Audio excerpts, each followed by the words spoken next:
खरंच खूप छान काम झालं बघ. ताई, आपल्या पाठीमागं सगळ्यांचे आशीर्वाद आहेत ना, म्हणून हे शक्य होतंय. पारू आता जोमाने कामाला लागा. अरे साहब जी, आप चिंता मत करा, सब हम लोगन पे छोड़ दे। हाँ देखा, हम सब इतना मेहनत से पूरा ऑर्डर कंप्लीट कर दे ना कि इतना ढेर सारा ऑर्डर हुआ कि लाइन लग जाए अपनी फैक्ट्रिया में। हाँ अरे जरूर लागणार. काय ग पारू, या कोण आहेत? बाबा, या कमला राणी आहेत, बिहारच्या आहेत. पोटा पाण्यासाठी गेली काही वर्ष इथे येऊन राहिल्यात. सॉरी, काय नाव म्हणाले? राणी? आप हमारा नाम रानी का है बुलावत है, हमका लोग प्यार से कमला रानी बुलावत है ना।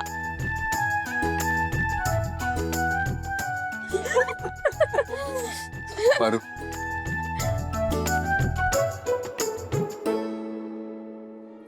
खरंच आज मला खूप आनंद होतोय.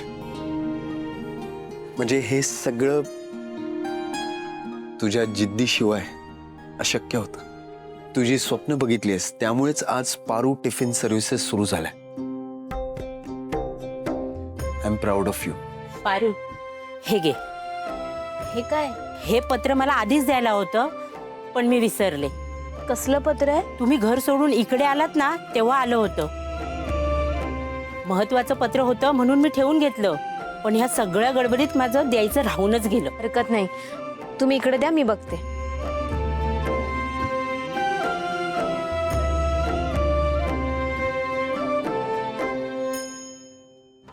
एक सासूमा, काय झालं तुम्हाला नक्की? मी या सगळ्या बाबतीत इतक्या शांत कशा आहात?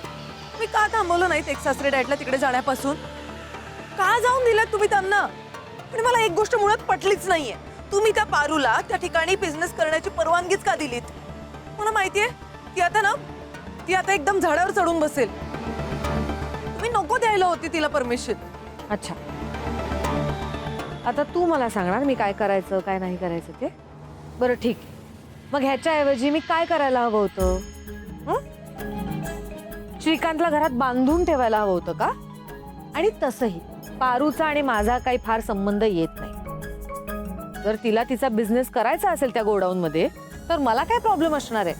ते गोडाऊन तसंही पडीकच होतं, कोणाच्या तरी उपयोगी येत असेल तर मी कशाला नकार देऊ? पण मग तिला का द्यायचं? मग कोणाला द्यायला हवं होतं? मला. काय? हो, मला देऊन टाका ना ते गोडाऊन, म्हणजे मी माझा बिझनेस स्टार्ट करेन तिथे. तसंही त्या पारूला बिझनेस मधलं काही कळत नाही. एक सासूबा, एवढी चांगली जागा मिळून सुद्धा तिला काय जमणार आहे बिझनेस? एक नंबरची अडाणी मुलगी आहे ती, एकदम युजलेस. त्यापेक्षा एक सासूमा, मी याआधी बिझनेस केलाय, मला बिझनेस मधला एक्सपिरियन्स आहे आणि मी खूप चांगल्या पद्धतीने कुठलाही बिझनेस रन करू शकते, मला माहिती आहे. त्यामुळे मला त्या ती जागा. दिशा, तू कसला बिझनेस चालू करणार आहेस?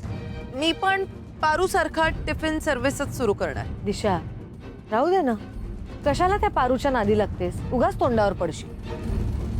हे जे आता चॅलेंज केलं ना तुम्ही मला, ते मी ऍक्सेप्ट केलं. एक सासूमा, मी काय आहे आणि काय करू शकते हे तुम्हाला अजिबातच माहित नाहीये. तुम्ही बघाच,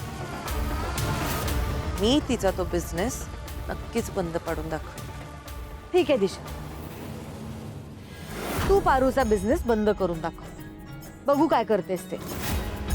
तू पारूला हरवून दाखवायचं, या कॉम्पिटिशन मध्ये स्वतःला सिद्ध करायचं आणि मग येऊन माझ्याशी बोलायचं. मी रेडी आहे या चॅलेंजसाठी. दिशा, नीट विचार करून निर्णय घे हा, कारण मी तुला आधीच सांगून ठेवते, ही कॉम्पिटिशन जिंकण्यासाठी चुकीचा मार्ग वापरायचा नाही.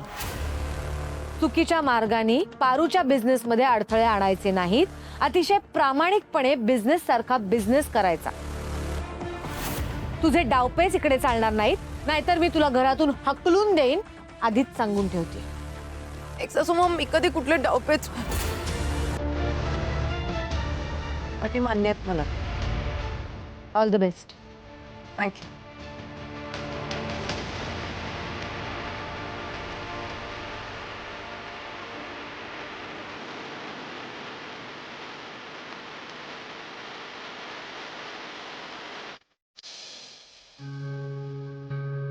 पारू, काय झालं? कसलं पत्र आहे हे? वाचते.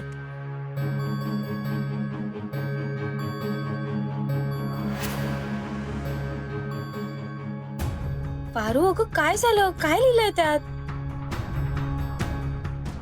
प्रिया मॅडम, मी 12वीची सराव परीक्षा तर दिली आहे.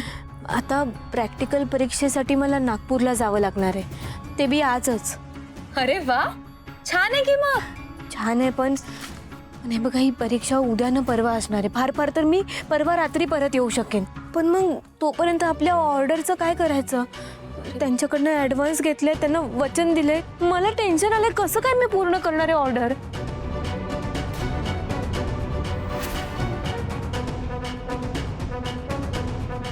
पारू, 40-50 लोकांचं जेवण असतं तर आम्ही काहीतरी मॅनेज केलं असतं ग. पण ही ऑर्डर मोठी आहे. 100 माणसांचं जेवण आहे आणि त्यातील जे मेनू दिलेत त्यातील काही पदार्थ तर आम्हाला बनवता देखील येत नाही. कसं करणार आम्ही सगळं? पारू, ते म्हणतायत ते बरोबर आहे. म्हणजे बघ, व्हिडिओ वगैरे बघून खरंच करता येईल, पण तूही इथे असायला हवीस. शेवटी तुझा टच गरजेचा आहे ना. ठीक आहे, मी नाही जात परीक्षा द्यायला. हे बघा, आपल्यासाठी ही खूप मोठी आणि महत्त्वाची ऑर्डर आहे. ही ऑर्डर मी अशीच नाही सोडू शकत. तसं बी माझं नशीबच फुटकं आहे. प्रत्येक वेळेला काही ना काहीतरी अडचणी येतच राहतात. नाही म्हणजे मी काहीतरी चांगलं करायला जाते, पण तसं काही होतच नाही. प्रत्येक वेळेला काही ना काहीतरी होतच. मला कळत नाही आदित्य सर, या अडचणीतनं मी कसं काय मार्ग काढणार आहे? तुम्ही सांगा ना मला. दिवस रात्र केलेली मेहनत, रात्रभर जागून केलेला अभ्यास समजा फुकट जाणार आहे. मला नाही कळतंय. बघा, परीक्षेला जावं तर ते आपल्या धंद्याची बसत असलेली घडी सगळी मोडायला वेळ नाही लागणार सर. मला कळत नाही यातनं मार्ग कसा काढायचा. माझं डोकं चालत नाही. मला तुम्ही सांगा ना, म्हणजे एका वेळेला मी 2 ठिकाणी कशी काय असणार आहे? मला कळत नाही. तुम्ही सांगा, मी काय करू? बोला. अरे अगर दिमाग नहीं चलत बा तो 10-20 करके देख लिया जाए ना पारो. नाही नाही, त्यापेक्षा आपण चिठ्ठी टाकून निवड करूया.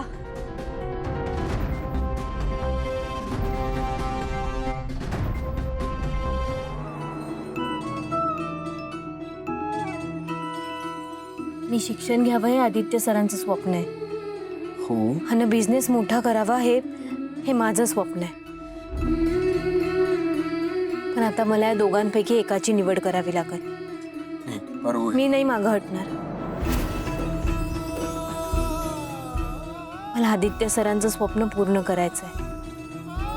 आदित्य सर, मी आजच परीक्षा द्यायला जाणार आहे. हो आदित्य सर, माझा निर्णय झालाय. मी आजच निघते परीक्षेसाठी.